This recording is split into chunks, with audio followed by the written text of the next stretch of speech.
Hello everyone, welcome to my YouTube channel. আজি কেইটামান সাধাৰণ জ্ঞানৰ প্ৰশ্ন উত্তৰ লৈ আছো যিটো আপোনালোকৰ আগন্তুক হ'বলগীয়া সকলো ধৰণৰ কম্পিটিটিভ এক্সামৰ সুবিধা হয় পৰীক্ষাৰ বাবে অতি গুৰুত্বপূৰ্ণ প্ৰশ্ন উত্তৰ লৈ আহিছো আৰু আজিৰ ভিডিঅ'ৰ প্ৰথম কুৱেশ্যনটো আগবাঢ়িছো ইয়াতে সুধিছে কোনজন আহোম স্বৰ্গদেৱে বৰপত্ৰ গোসাঁই পদবী সৃষ্টি কৰিছিল অপচনবোৰ দিয়া আছে ৰুদ্ৰসিংহ শিৱসিংহ ৰাজেশ্বৰ সিংহ চুহুংমুং সো শুদ্ধ উত্তৰটো হ'ব অপচন ডি চুহুংমুং Next question, question number 2. নামদাঙৰ শিলৰ সাঁকো কোনে নিৰ্মাণ কৰিছিল? এটো নিমদাং হৈ আছে কিন্তু নামদাং হ'ব। নামদাঙৰ শিলৰ সাঁকো কোনে নিৰ্মাণ কৰিছিল? অপচনটো হ'ব অপচন এ ৰুদ্ৰসিংহ। নেক্সট কুৱেশ্যন 2028 চনত কোনখন চহৰত অলিম্পিক খেল অনুষ্ঠিত হ'ব? অপচন আছে Paris, Tokyo', Beijing, Los Angeles উত্তৰটো হ'ব option D Los next question Assam medical college কিমান চনত স্থাপন কৰা হৈছিল? ইয়াতে অপচনসমূহ দিয়া আছে আৰু ইয়াৰ ভিতৰত কাৰেক্ট এনসাৰটো হ'ব অপচন চি 1947 1947 চনত অসম মেডিকেল কলেজ স্থাপন কৰা হৈছিল। নেক্সট কুৱেশ্যন এটা কাবাডী দলত কিমানজন খেলুৱৈ থাকে? ইয়াতে অপচন আছে 6 জন 7 জন 8 জন 9 জন। শুদ্ধ অপচনটো হ'ব অপচন বি 7 জন। নেক্সট কুৱেশ্যন পাপৰিৰ কবি বুলি কোনজন ব্যক্তিক কোৱা হয়? ইয়াতে অপচন আছে গণেশ চন্দ্ৰ গগৈ, শংকৰদেৱ, হিৰণ্য ভট্টাচাৰ্য, ৰজনীকান্ত বৰদলৈ। শুদ্ধ উত্তৰটো হ'ব অপচন এ গণেশ চন্দ্ৰ গগৈক পাপৰি কবি বুলি কোৱা হয়। নেক্সট কুৱেশ্যন ৰাজনীতি কি উৎসৰ কণ্ঠখন কাৰ ৰচনা? শুদ্ধ উত্তৰ হ'ব option number C Atal Bihari Vajpayee. Next question number 8 কোনখন ৰাজ্যক ভাৰতৰ চুগাৰ বাউল বুলি কোৱা হয়? অপচন আছে উত্তৰ প্ৰদেশ, ৰাজস্থান, পশ্চিমবংগ, তামিলনাডু। শুদ্ধ উত্তৰটো হ'ব অপচন এ উত্তৰ প্ৰদেশ। উত্তৰ প্ৰদেশ ৰাজ্যখনক চুগাৰ বাউল বুলি কোৱা হয়। নেক্সট কুৱেশ্যন নম্বৰ 9 যাদৱ পায়েঙে নিজ হাতে ৰোপণ কৰা অৰণ্যখনৰ নাম কি? ইয়াতে অপচন আছে কাঠনিবাৰী, যাদৱ অৰণ্য, মোলাই কাঠনি, সুন্দৰবন। সো শুদ্ধ উত্তৰটো হ'ব অপচন চি মোলাই কাঠনি। যাদৱ পায়েঙে নিজ হাতে ৰোপণ কৰা অৰণ্যখনৰ নাম কি আছিল? মোলাই কাঠনি। নেক্সট কুৱেশ্যন অসম দিৱস কিমান তাৰিখে পালন কৰা হয়? ইয়াতে অপচনসমূহ দিয়া আছে আৰু ইয়াৰ ভিতৰত কাৰেক্ট এনসাৰটো হ'ব অপচন বি 2 ডিচেম্বৰ। 2 ডিচেম্বৰ তাৰিখে অসম দিৱস পালন কৰা হয়।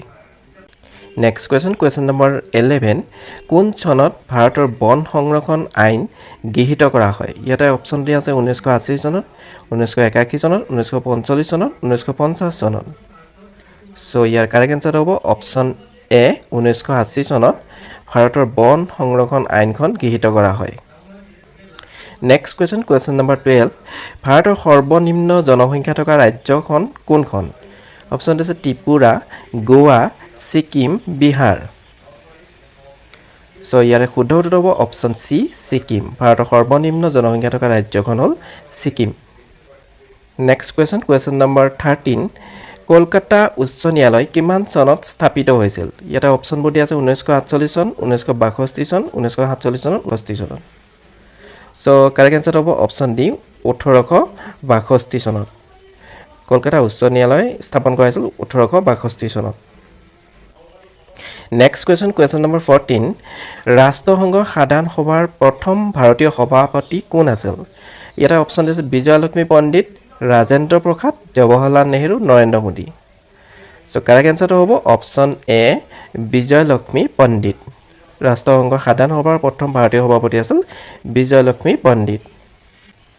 নেক্সট কুৱেশ্যন নম্বৰ 15 জগন্নাথ মন্দিৰ ভাৰতৰ কোনখন ৰাজ্যত অৱস্থিত? অপচন আছে Gujarat, Tamil Nadu, Orissa, Paschimbanga.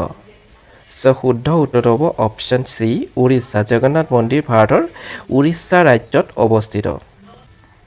Next question number 16 কেৰালাৰ ৰাজধানী চহৰখনৰ নাম কি? অপচন আছে কোহিমা, তিৰুৱনন্তপুৰম, আগৰতলা, কলকাতা। সো কাৰেক্ট এনসাৰটো হ'ব অপচন বি তিৰুৱনন্তপুৰম। কেৰালাৰ ৰাজধানী চহৰখনৰ নাম হ'ল Thiruvananthapuram. Next question number 17 Hindu view of life পুথিখন কোনে লিখিছিল অপচন দিছে সৰ্বপল্লী ৰাধাকৃষ্ণন মহাত্মা গান্ধী ৰবীন্দ্ৰনাথ ঠাকুৰ ইন্দিৰা গান্ধী সো কাৰেক্ট আনসাৰটো হ'ব অপচন এ সৰ্বপল্লী ৰাধাকৃষ্ণনে হিন্দু ভিউ অফ লাইফ নামৰ পুথিখন লিখিছিল নেক্সট question number 18 লাহোৰ চহৰখন কোনখন নদী পাৰত অৱস্থিত অপচন আছে গংগা নদী গোদাবৰী নদী ৰবি নদী কৃষ্ণা নদী শুদ্ধ উত্তৰ হ'ব অপচন সি ৰবি নদী লাহোৰ চহৰখন ৰবি নদী পাৰত অৱস্থিত নেক্সট question number 19 লেবাননৰ ৰাষ্ট্ৰীয় প্ৰতীক কি অপচন আছে সিংহ কেদাৰ গছ ভেটফুল গোলাপ ফুল শুদ্ধ উত্তৰটো হ'ব অপচন বি কেদাৰ গছ লেবাননৰ ৰাষ্ট্ৰীয় প্ৰতীক কি কেদাৰ গছ নেক্সট question number 20 ইৰানৰ মুদ্ৰাৰ নাম কি অপচন আছে ৰিয়াল সেকেল পেসো ডলাৰ শুদ্ধ উত্তৰটো হ'ব অপচন এ ৰিয়াল ইৰানৰ মুদ্ৰাৰ নাম কি ৰিয়াল নেক্সট question number 21 ৰাষ্ট্ৰীয় যুৱ দিৱস কেতিয়া পালন কৰা হয় অপচন আছে 12 জানুৱাৰী 26 জানুৱাৰী 23 ডিসেম্বৰ 2 সেপ্টেম্বৰ সো শুদ্ধ উত্তৰটো হ'ব অপচন এ 12 জানুৱাৰী তাৰিখে কি ৰাষ্ট্ৰীয় যুৱ দিৱস পালন কৰা হয় নেক্সট question number 22 গুমৰাক তলৰ কোনটো সম্প্ৰদায়ৰ লোকৰ নৃত্য অপচন আছে চাহ জনগোষ্ঠী মিচিং কাৰ্বি সকল বড়ো শুদ্ধ উত্তৰ হ'ব অপচন বি মিচিং গুমৰাক মিচিং সম্প্ৰদায়ৰ লোকসকলৰ এটা নৃত্য নেক্সট question number 23 অসম চৰকাৰে কেতিয়া গড় দিৱস পালন কৰে অপচন আছে 22 সেপ্টেম্বৰ 22 মাৰ্চ 22 এপ্ৰিল 22 ডিসেম্বৰ শুদ্ধ উত্তৰটো হ'ব অপচন এ 22 সেপ্টেম্বৰ তাৰিখে অসম চৰকাৰে কি গড় দিৱস পালন কৰে নেক্সট question number 24 তলাতল ঘৰ কোনজন আহোম ৰজাই নিৰ্মাণ কৰিছিল অপচন আছে ৰুদ্ৰসিংহ ৰাজেশ্বৰ সিংহ শিৱসিংহ চুকাফা শুদ্ধ উত্তৰটো হ'ব অপচন বি ৰাজেশ্বৰ সিংহই কি তলাতল ঘৰ নিৰ্মাণ কৰাইছিল নেক্সট question number 25 গিবন বন্যপ্ৰাণী অভয়াৰণ্য কোনখন জিলাত অৱস্থিত অপচন আছে যোৰহাট গোলাঘাট মৰিগাঁও শিৱসাগৰ শুদ্ধ উত্তৰটো হ'ব অপচন এ যোৰহাট গিবন বন্যপ্ৰাণী অভয়াৰণ্যখন কোনখন জিলাত অৱস্থিত যোৰহাটত অৱস্থিত নেক্সট question number 26 পথৰুঘাটৰ ৰণ কোনখন ঠাইত সংঘটিত হৈছিল অপচন আছে যোৰহাট দৰং গহপুৰ শিৱসাগৰ শুদ্ধ উত্তৰটো হ'ব অপচন বি দৰং জিলাত পথৰুঘাটৰ ৰণখন সংঘটিত হৈছিল নেক্সট question number 27 অসম সাহিত্য সভাৰ মুখ্য কাৰ্যালয় ক'ত অৱস্থিত অপচন আছে যোৰহাট গুৱাহাটী তিনচুকীয়া শিৱসাগৰ